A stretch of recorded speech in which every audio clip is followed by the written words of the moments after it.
Friends, आप लोग कैसे हैं? मस्त ही होंगे, तत्पर मेहनत करते ही होंगे और आपका कोई में कोई लक्ष्य जरूर होगा। इस समय आपके रेलवे एनटीपीसी का पेपर चलता होगा या आपका हो गया होगा या लगा होगा। आप तत्पर मेहनत करते रहिए और मेरा वीडियो बराबर देखते रहिए। हम आपको रीजनिंग पढ़ाते हैं। रीजनिंग में इस समय जो आपको पढ़ा रहे हैं वो है ब्लड रिलेशन।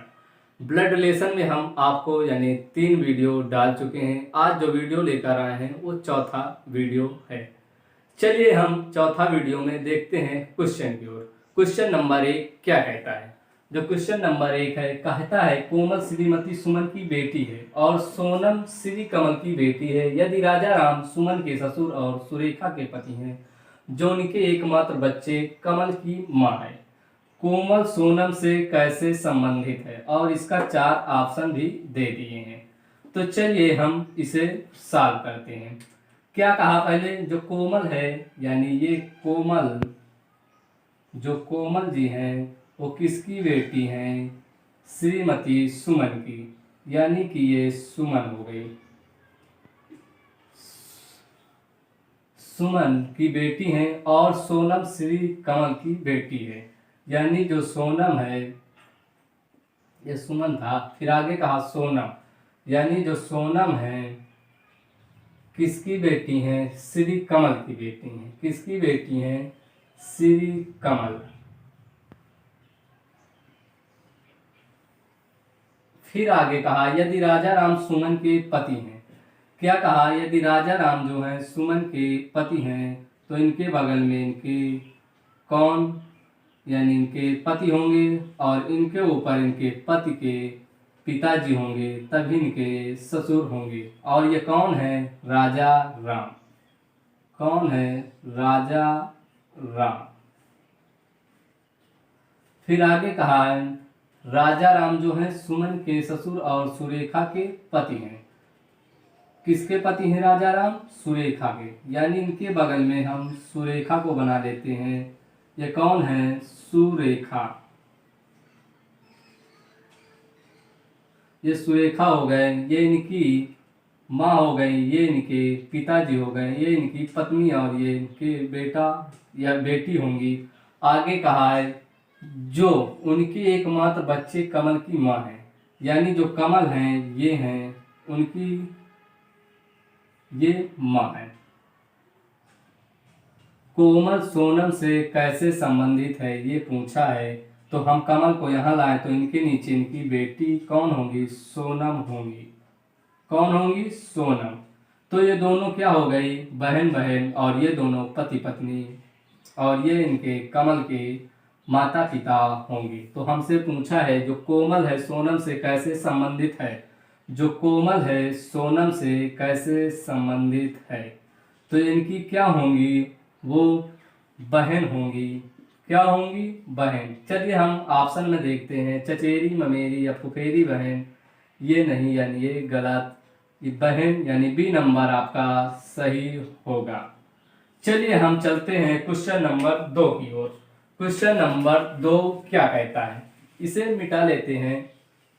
अब लिखते हैं क्वेश्चन नंबर 2।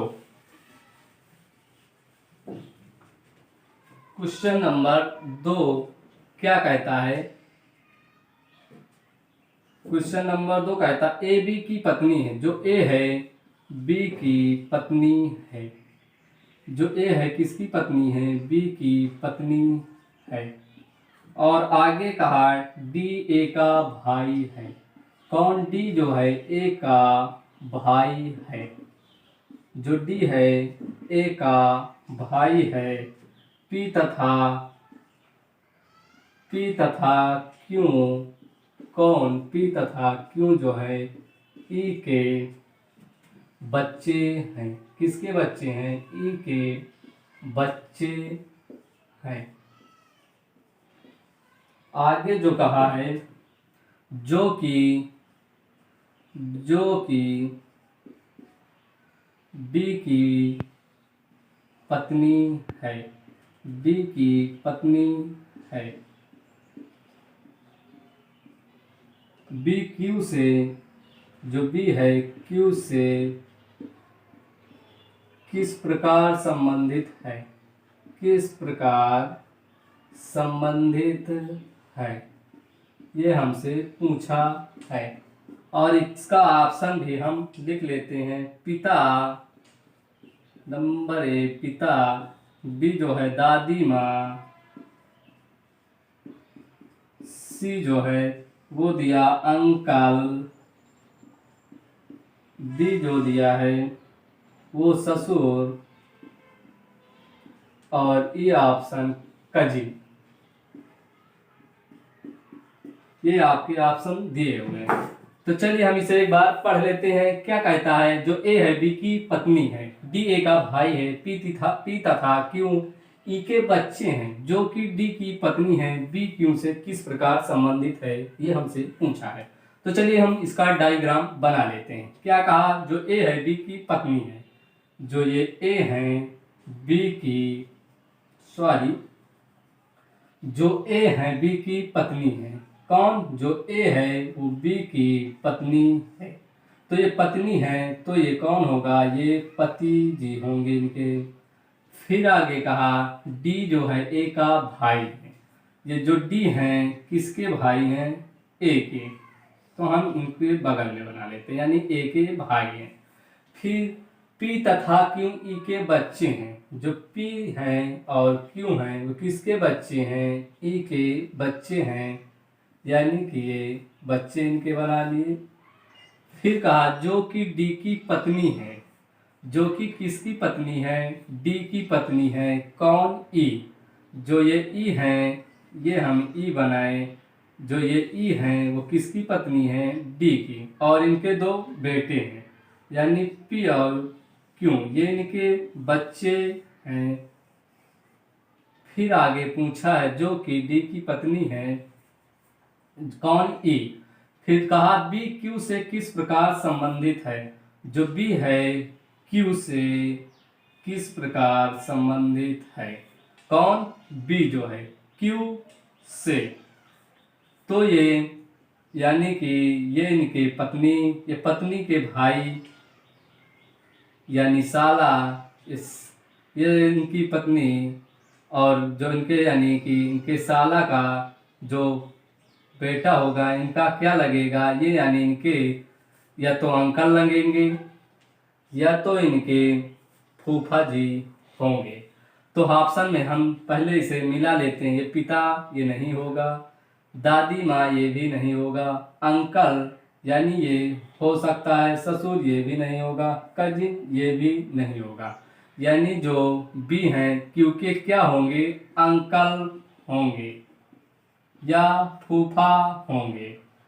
चलिए यानी ऑप्शन नंबर सी आपका सही होगा।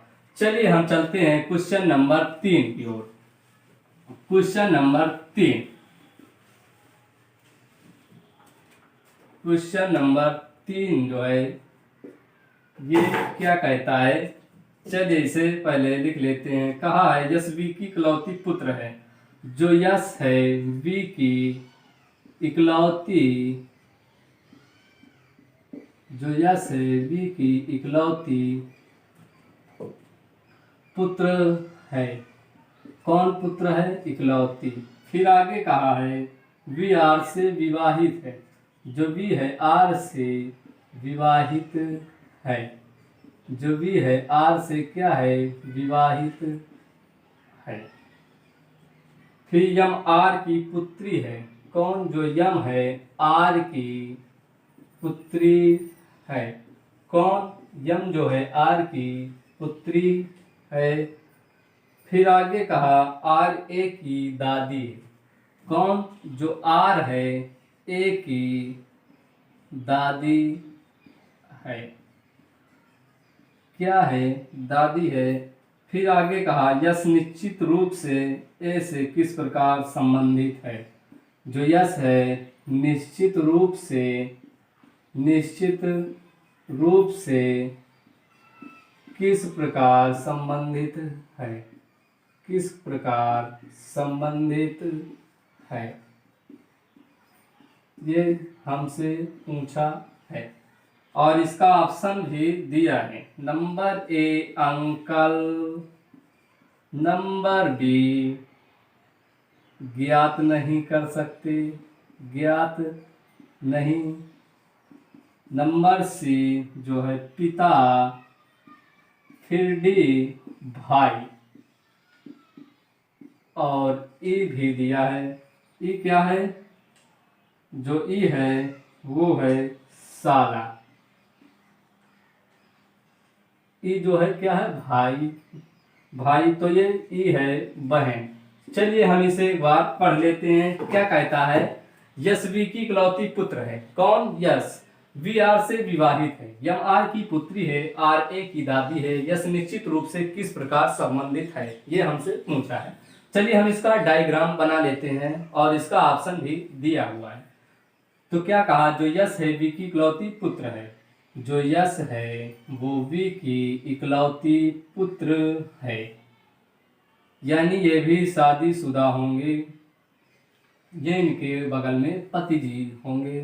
ठीक कहा। वी आर से विवाहित है। जो वी है आर से विवाहित है। यम आर की पुत्री है। जो यम है, जो यह यम है आर की पुत्री है, यानी वी की भी पुत्री होगी। फिर आगे कहा है आर ए की दादी है। जो आर है ए की दादी है। जो आर है ए की दादी है, यानी इसका भी विवाह हो गया होगा, तभी इनका एक पुत्री होगी, तभी ये इनकी दादी होंगी। फिर आगे कहा यश निश्चित रूप से किस प्रकार संबंधित है। जो यश है निश्चित रूप से किस प्रकार संबंधित है, यानी कि इसका कोई जेंडर मालूम नहीं। यानी क्या कहा आगे? यश, यश जो है आर, जो यश है यश निश्चित रूप से किस प्रकार संबंधित है। जो यश है निश्चित रूप से किस प्रकार संबंधित है। तो यश जो है एक के क्या होंगे? पिता होंगे। क्या होंगे? पिताजी होंगे। यानी जो यश है ए से, यश निश्चित रूप से ए से, यहाँ ए होना चाहिए। ए से किस प्रकार संबंधित है? पिता। यानी कि ए ऑप्शन गलत, बी ऑप्शन गलत, सी ऑप्शन सही होगा। चलिए हम चलते हैं क्वेश्चन, हम देखते हैं क्वेश्चन नंबर 4 की ओर। क्वेश्चन नंबर 4 क्या कहता है? हम इसे एक बार पढ़ लेते हैं। क्या कहा? ए बी का भाई है। जो ए है बी का भाई है, सी ए की बहन है, डी ई का भाई है, ई बी की पुत्री है, एफ सी का पिता है, तब डी का अंकल कौन? ये हमसे पूछा है। क्या कहा? जो ए है बी का भाई है, यानी जो ए है बी के भाई हैं। फिर कहा सी ए की बहन है। जो सी है किसकी बहन है? ए की बहन है। फिर कहा जो डी है ई का भाई है। जो डी है, ये डी जो है ई के भाई हैं। फिर आगे कहा ई बी की पुत्री है। कौन? जो ई है बी की पुत्री है। कौन? जो ई है बी की पुत्री है, इनके बगल में इनका भाई भी होगा। फिर आगे कहा यफ सी का पिता है। कौन? जो यफ है सी का पिता है, यानी सी के पिता यफ, तब डी का अंकल कौन? यानी कि तो ये इनके क्या हो जाएंगे? ए के भाई, इनके बगल में बी की पत्नी होंगी। पूछा है तब डी का अंकल कौन? तो ये दोनों भाई भाई होंगे। क्या होंगे? भाई भाई। ये बी की पत्नी होंगी। तब ई के जो अंकल हैं कौन होंगे? वो ए होंगे। यानी ई के अंकल कौन? ई के अंकल, जो ई के अंकल हैं वो ए हैं। कौन है? ई के अंकल ए हैं। चलिए हम चलते हैं क्वेश्चन नंबर 5 की ओर। क्वेश्चन नंबर 5 क्या कहता है, हम उसे लिख लेते हैं। ये रहा क्वेश्चन नंबर 5। जो क्वेश्चन नंबर 5 है वो कहा है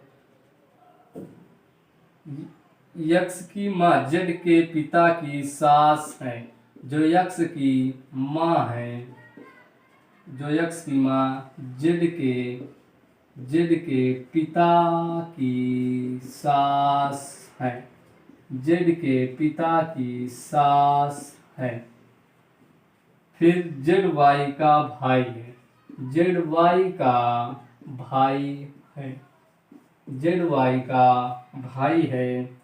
जबकि यक्स यम की जबकि यक्स यम की जबकि यक्स यम के पिता हैं। कौन? जो यक्स यम के पिता हैं। यक्स जेड से किस प्रकार संबंधित है, ये हमसे पूछा है। चलिए हम इसका डायग्राम बनाते हैं। क्या कहा? जो यक्स की माँ है, यानी जो यक्स की माँ है वो जेड के पिता की सास है, यानी ये जेड बनाए, इनके पिता इनके ऊपर, ये दोनों इनके बराबर होंगे। क्या कहा? जो यक्स की माँ है जेड के पिता की सास है, यानी जेड के पिता, तो इनके बगल में इनकी माता जी होंगी, तब ये इनके यानी इनके ये सास होंगी, और ये इनके या तो भाई होंगे या बहन होंगी, यानी इनकी माँ के। अभी हमें मालूम नहीं। चलिए आगे पढ़ते हैं। जेड वाई का भाई है। जो जेड है वाई का भाई है, यानी कि फिर आगे कहा जबकि यक्स यम के पिता हैं। जो यक्स हैं यम के पिताजी हैं। तो अब कहा है यक्स जेड से किस प्रकार संबंधित है। जो यक्स है जेड से, यानी जेड के यक्स की तरफ तीर बनाएंगे। ये इनके पिता यानी इनकी माता जी के जो भाई होंगे वो कौन होंगे? मामा जी। यानी जो जेड है वो यक्स के, यानी जो यक्स है जेड के क्या होंगे? मामा। यानी जो यक्स जेड के मामा होंगे। क्या होंगे? मामा होंगे। चलिए आज की क्लास यहीं तक दोस्तों। जय हिंद, जय भारत।